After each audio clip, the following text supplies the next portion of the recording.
இதே தோரணை தான் சொந்த வாழ்க்கையிலும் பயன்படுத்தினா என் தங்கச்சி சைந்தவி நல்லா இருப்பா.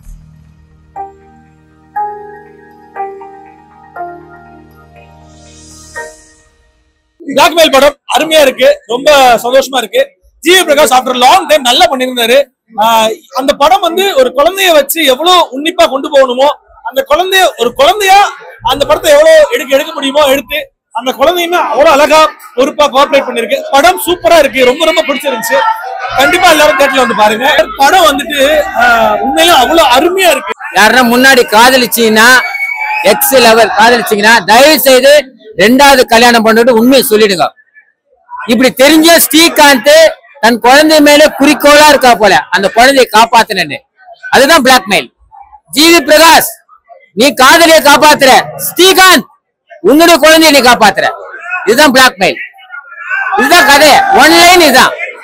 ஸ்ரீகாந்த் உண்மையிலேயே சொல்ற சாக்லேட் பாய் தான். கம்பேக், நீ எது கொடுத்தாலும் சாக்லேட் மூஞ்சி வச்சு இன்னும் பயணிக்கிற.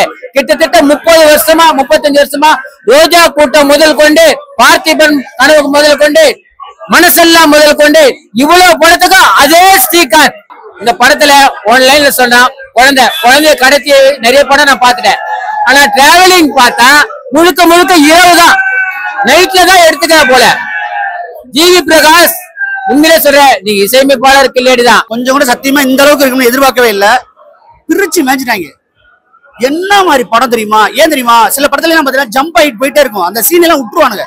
ஆனா இதுக்கெல்லாம் ஃபுல் அண்ட் ஃபுல் வந்து பாத்தீங்கன்னா டீடைல் பண்ணி பரவசப்படுத்திட்டாங்க. இப்பயுமே திக்கு திக்குன்னு இருக்கு. அந்த மாதிரி ஒரு படம். குழந்தை கடத்துறாங்க. ஸ்ரீகாந்த் கடத்திருப்பாருன்னு ஒரு பாயிண்ட் ஆஃப் வியூல சொல்றாங்க, லிங்கா கடத்திருப்பாருன்னு சொல்றாங்க, பிந்து மாதவி கடத்திருப்பாங்கன்னு சொல்றாங்க, ஜிவி பிரகாஷ் கடத்திருப்பாங்கன்னு சொல்றாங்க, ரமேஷ்ல கடத்திருப்பாருன்னு சொல்றாங்க. இந்த மாதிரி பாத்தீங்கன்னா அடுத்தடுத்து நம்மளை வந்து என்கேஜ் பண்ணி யாரு கடத்தினான்னு கடைசி வரை ப்ரிடிக்ட் பண்ண முடியாம அலப்பற பண்ணிட்டாப்ல. ஜெயிச்சிட்டா மாறா அப்படி சொல்லணும். மாறன் சார் உண்மையிலே ஜெயிச்சிட்டாரு. 20,000 கண்களுக்கு ஈக்குவலா இருக்கு இந்த படம், அதைத்தான் சொல்ல முடியும். சாம் சிஎஸ் பாட்டோட சேர்த்து மியூசிக் இந்த படத்தை போட்டுருக்காரு. அவருடைய கேரியர் பெஸ்ட் சொல்லலாம். அந்த அளவுக்கு வந்து இந்த படத்துல வந்து மியூசிக் வந்து வாழ்ந்திருக்காங்க.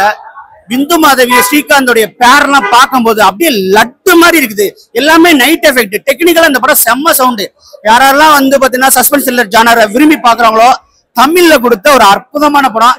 தயவுசெய்து அந்த மாதிரி கேட்டா மிஸ் பண்ணிடாதீங்க. டிராமா, ஃபேமிலி டிராமானா இந்த இதுக்குள்ள வந்துடாதீங்க. ஒரு அருமையான த்ரில்லர் மூவி. ஒரு குழந்தை ஒன்று நடிச்சிருக்கு, அந்த குழந்தை இப்ப கிடைச்சாலும் எடுத்து கொஞ்சலாம். அந்த அளவுக்கு வந்து பயங்கர பால் வடிகிற முகம். அதை எப்படி சொல்லி வேலை வாங்கினாருன்னு தெரியல டேரக்டர். அந்த குழந்தைய பாக்குற நேரம்லாம் நம்ம கண்ணுலாம் கலங்கும். ஈவன் வந்து அந்த குழந்தைய சித்திரவதை எல்லாம் பண்ண மாட்டாங்க, ஜஸ்ட் தூக்கிருப்பாங்க. எதுக்கு தூக்குனாங்க? அருமையா சொல்லியிருக்காங்க. படம் சூப்பர். படம் ரொம்ப அருமையா இருந்தது. எக்ஸ்பெக்ட் பண்ணி வரல. பட் ஆனா கேரளா டைரக்டர்களுக்கு ட்விஸ்ட் அண்ட் டர்ன்ஸோட எல்லா படமும் வருது. அவங்களுக்கு சவால் விடுற மாதிரி அவங்க 100 படம் போட்டாங்கன்னா இந்த ஒரு படத்தை தூக்கி போட்டா போதும் அப்படின்ற மாதிரி இருந்தது. ரொம்ப நல்ல படம், ரொம்ப நல்லா இருக்கு. எல்லாருமே வந்து பார்க்க வேண்டிய ஒரு படமா இருக்கு. எஸ்பெஷலி இந்த ஏடிஸ்லாம் இருக்காங்கல்ல டைரக்டர்களுக்கு, அவங்க எல்லாம் இந்த மாதிரி படங்களை பார்த்தா இன்னும் கதையை வந்து நல்லா நேர்த்தியா எடுக்க முடியும்ன்றத இந்த படம் வந்து சொல்லுது. அழகான படம். ஜிவி பிரகாஷ் இந்த படத்துல வந்து ஒரு குழந்தைக்காக ரொம்ப கஷ்டப்படுறாரு, அவங்க லவ்வருக்காக ரொம்ப கஷ்டப்படுறாரு. இதே தோரணை தான் சொந்த வாழ்க்கையிலும் பயன்படுத்தினா என் தங்கச்சி சைந்தவி நல்லா இருப்பா அப்படின்ற ஒரு சந்தோஷம். ஹெராயின் கடத்துறவங்க எல்லாம் ரொம்ப காலி பண்ணி தூக்கி உள்ள போடுறாரு ஸ்ரீகாந்த் சார். இதே அவரு சொந்த வாழ்க்கையிலையும் பயன்படுத்தினா ரொம்ப நல்லா இருக்கும் அப்படின்றதையும் நாங்க பாக்குறோம்.